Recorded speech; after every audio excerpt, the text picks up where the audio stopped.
Well, hello, and welcome to Casting Actors Cast. The podcast is taking a much-deserved break over July, but will return with more fresh episodes in August. In the meantime, please enjoy these encore episodes of Casting Actors Cast. Hey, can you hear it? I can hear it, can you? Yeah, it's the sound of getting back to business. Getting back to business. On today's episode of Casting Actors Cast. This is Casting Actors Cast. Each episode takes you behind the scenes and answers your questions about the business of show. Please don't forget to subscribe and like wherever you get your podcasts. Now here's the host of Casting Actors Cast, Jeffrey Dreisbach. Well, hello, and welcome to today's episode of Casting Actors Cast. Hello, everybody. How are you? Hope you're doing good. I'm Jeffrey Dreisbach. I'm a casting director with the McCorkle Group in New York. How are you? I hope you're having a good day today. I'm having a really good day, and I'm really excited to share with you today's information about getting back to business. But first, this is that moment in the podcast where I get to thank you so much for tuning into Casting Actors Cast. It has been an amazing journey doing this podcast. I have such a great time, and I have you to thank. So thank you for tuning in. By the way, this podcast is driven by your questions, your comments, anything that you want to share with me. I am so happy to receive and respond. And the way you do that is you can go to the website. It's kind of a cool website, I think, if I do say so myself, called castingactorscast, all one word, .com. And there you're going to find past episodes that you can listen to. You're going to find some downloadable material based on previous podcasts. You can also find out where I'm teaching. But also, there is a place on the landing page. That is the very first page where you can click on a form called Dive into the Talent Pool. And when you fill that out, it's just your name and your email address and whatever comment or question you have. You click that, you submit that, and what that will do is open up a free downloadable PDF book I wrote on voiceovers called Conversation Pieces Out of the Studio, the Voiceover Workshop for Professional Actors. It's a 100-page PDF book that you can download and you can read on your device, or you could print it out, but it's all about doing voiceover work. Something I know quite a bit about. So I was able to put that together in a book form, and you're welcome to that absolutely free of charge for my thanks for just submitting the form. So, gosh, couldn't be easier. What are you waiting for? But please wait till after this podcast today. Also, this is that moment where I'd love to shout out to my good friends at Actors Connection. So Google actorsconnection.com. And what you're going to find are absolutely amazing online classes, webinars. There's free stuff with professionals in the business currently working, sharing information about what it is to be a better actor. There's all kinds of really cool new workshops, both on being a presenter for television stuff, but also workshops on transitioning from stage into film. I love teaching there on occasion, so you might want to watch out for some stuff that I'm teaching. Would love to have you there.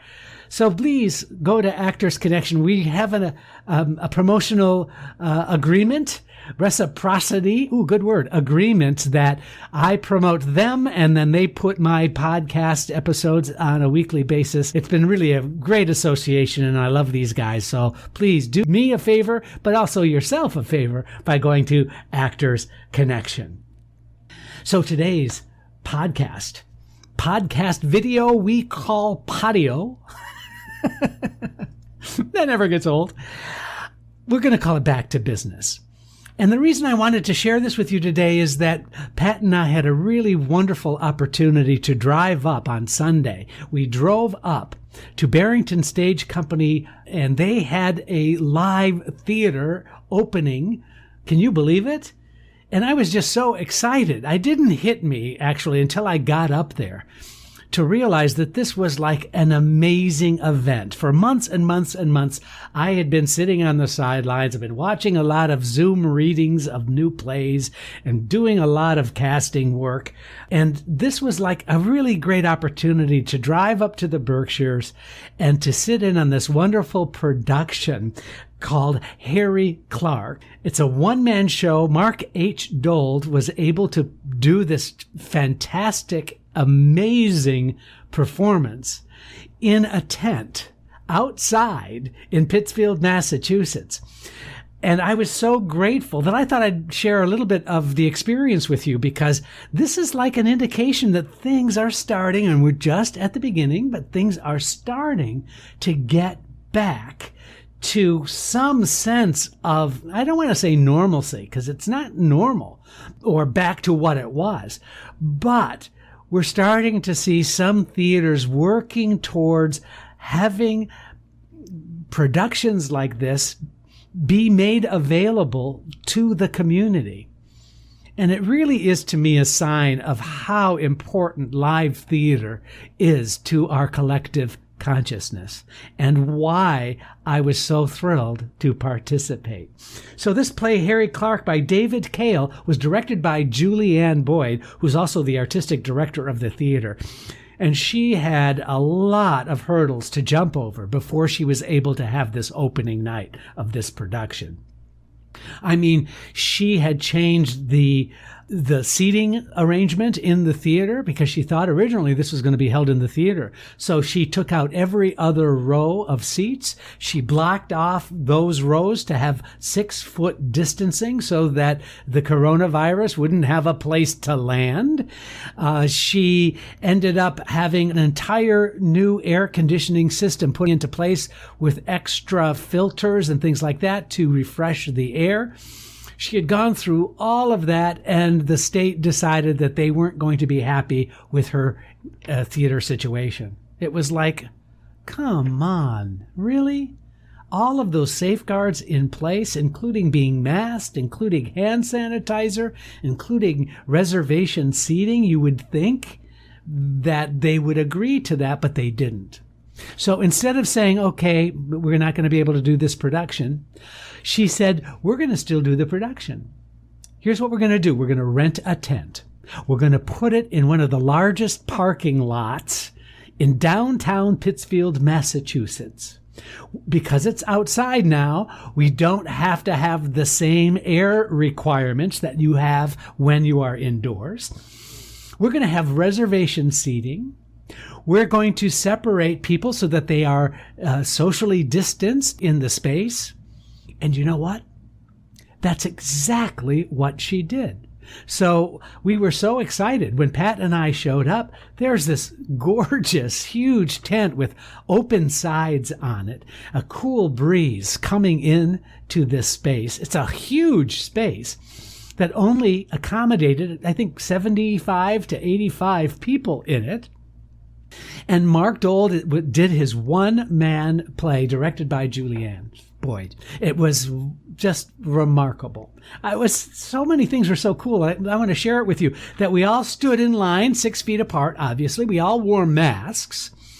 There was a hand sanitizer right there. We got our temperature taken by that, that device, where you feel like you're going to get shot through the head, but it actually is just taking your temperature. And then there was someone to escort you to your seat. The seats were separated by at least 6 feet from other seats. And Pat and I had 2 seats together in this spot. And we were told, please, you must wear your mask during the entire performance. And wearing your mask properly means from your bottom of your chin to the top of your nose, you must maintain and keep your mask on at all times. Enjoy the show. And on the back wall where the platform was for the stage, there was the entire program was scanned and now shown on the upper part of the back wall so that we could literally read the program, so we didn't have to hold a program. So there's no transmission of anything. So there was our program. Of course, because of our participation with Barrington Stage, we've been casting them for 18 years. And we did some casting work, but we decided that Mark Dold was going to be the best actor for this role. And Mark had been at the theater for many, many years, so it was kind of a no-brainer. But we still contributed a little bit to the production. So there we are watching and reading the program. And there were 26 lighting instruments in this space. Now, normally the stage has about 150. And as the sun went down, the lights came up. And the production began, and it was an amazing performance. And I just sat there just enthralled with not only the good work, but with the fact that we were having an experience that we hadn't had in many, many, many months. And we were so grateful. And, I'm not trying to pitch the show to you. I'm just trying to let you know that theater's starting to come back. And we're starting to get little rumblings of artistic directors coming up with creative ideas to have live performances. So that's why I wanted to share that with you. So that was Barrington Stage Company in Pittsfield, Massachusetts. It's actually the play, a little bit about the play, is it's really a one-man thriller about a charismatic con man. That's the way it's built. And it's been the first play since March. And I loved the outdoor tent. I loved the mask guidelines, the fact that your temperature was taken. I just felt very, very safe. So I hope that kind of makes you feel good about the fact that people are coming up with creative ways to get some live theater in our lives, and I couldn't be more thrilled with that. Now, in addition to that, there are other interesting things that are developing, which I can't wait to share with you, and that is, a week and a half ago, we signed up and we were hired to do a feature film that's going to be shot in the next 6 to 8 weeks. And that's very exciting. Here's the conditions that are taking place in order to make this a really cool, safe event. It's going to be shot in Montana. I can't give you the name of the show, unfortunately, because I have not been given permission to do so. And of course, we're early on in the casting process, but I can tell you it's a cast of about 11 actors. It takes place in a site-specific haunted house. It is not a slasher movie. It's not a horror movie. It's a thriller mystery. It's really, really well written. And like I said, a cast of about 11, but the cast and crew are going to be at this location in Montana. What makes it really cool is that they're going to be on site. And that means that they're all going to be quarantined for a period of time before they start shooting. And so it's really smart, right? All of the actors and crew together, they're going to be living, eating together in this location, at this location. And then they're going to shoot this feature film and keeping it very, very safe. No outsiders allowed. And this film is going to be shot. Now, the reason that it was for Montana is that there are very low occurrences of the coronavirus taking place. Additionally, and this is kind of weird and sad to talk about it in these kinds of terms, but there hasn't been the amount of transmission, and there's been very, very low death rates in that state. Now, any death is just awful and just feel sick about it. But as far as a location is concerned, this is considered one of the safest. And with those quarantine methods that are taking place for the shooting of this production, I'm absolutely, completely assured that it's going to be a safe, productive shoot for this new feature film. Also, we're working on a second feature film that we've been working on for a little while, but that is starting to kind of get back into a rhythm in terms of our casting and getting the scripts out to actors to ask them if they are available and interested. It's going to be shooting in upstate New York. That's going to be taking place probably not till spring. But in terms of the casting, it's a really, really wonderful script called Eternal Buzz. And it'll be shooting in upstate New York.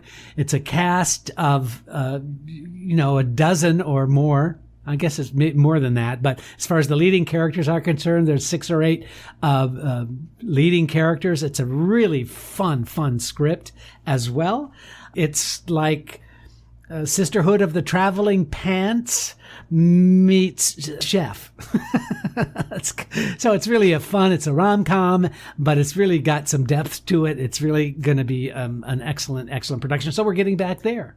We're getting back into production doing that. So that's what I wanted to basically share with you a little bit about today, that things are slowly evolving back. My perception of the business right now, and I think this might be helpful for you to sort of think about also, is that things are not just going to, like the floodgates aren't just going to suddenly open up and everything's going to be great. It's going to be like this. It's going to be these incremental decisions and choices, and how much are producers willing to invest in the safety and precautions that are required to start shooting a film or television series. And as long as the producers have this sincere interest and desire to get their product up and on its feet and start shooting, then they're going to have to take those precautions. So we're going to see those kinds of things taking place, which means more and more approvals are going to be given to those production companies. Additionally, I love what Tyler Perry has been doing. Tyler Perry has opened up his production company in Atlanta. Production company. He bought a military base. He did. He bought a military base. He converted it for his productions. I mean, there's like a mess hall. A cast and crew are assembled in one location. There's no coming in and going out. Everyone is in that quarantined environment. But guess what? They can do productions because they're practicing all of those things that we are being warned about in terms of the coronavirus. So I admire that so much because it's not driven by money, really. Come on. He doesn't need more money, right? Tyler Perry doesn't. But the desire to want to tap that creative resource to make the world a little bit better place, that's just so commendable. And it's so exciting to see some of the choices and some of the decisions that are being made regarding our profession. So the business of show is starting to get back into the business, and that's very, very exciting. So now, what can you do about that? Yeah, what can you do about that in terms of being ready for when these productions start getting back into the swing of things? And so my suggestion to you is to be doing exactly what you are doing now. I'm assuming you're listening to the podcast, that you're learning about the kinds of things that are important to know in terms of the business of show, but also just in terms of your own mental, spiritual, emotional capacity to taking on some acting work. I'm also making an assumption that you've been taking some classes. If not, this is a great time to start right now. Don't hesitate. Whether it's Zoom, how to Zoom your auditions, whether it's self-tape classes, whether it's transitioning from stage to screen, all of those are classes that I've taught and are teaching currently, by the way. So if you're interested, check that out. But most importantly is taking an action right now so that you feel confident, that you feel ready for when those opportunities show up, you are going to be ready. I mean, for example, do you know how your self-submit setup is? How that looks? Do you know how to set up for self-submitting yourself?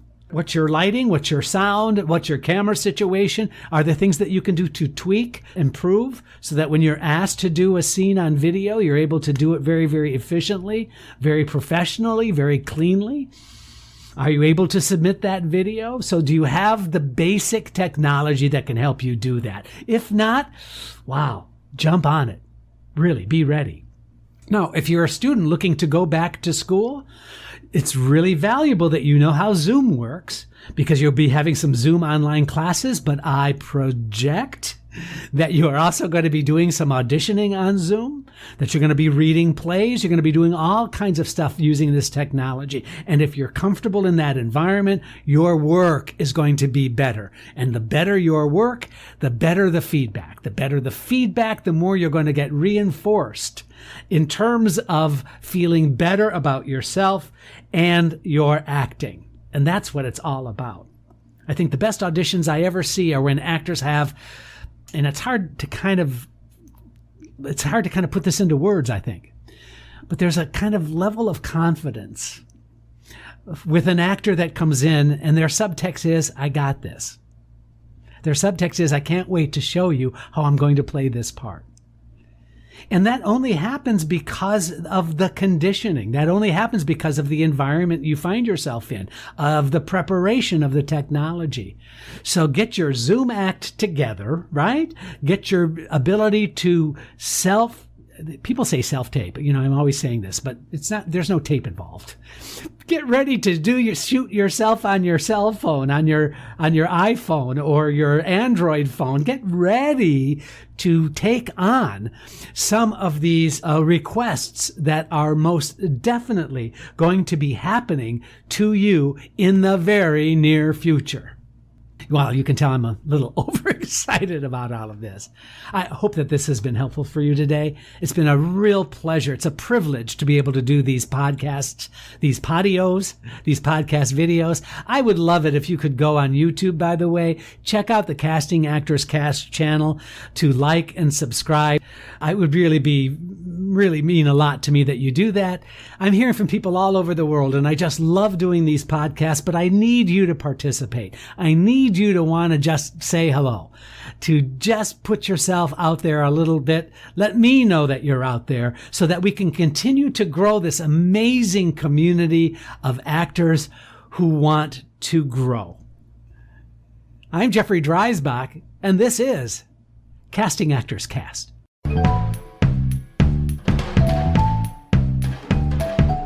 Casting Actors Cast is made possible with your support just by listening. Please like, share, and subscribe wherever you get your podcasts. I'm Caitlin Clark.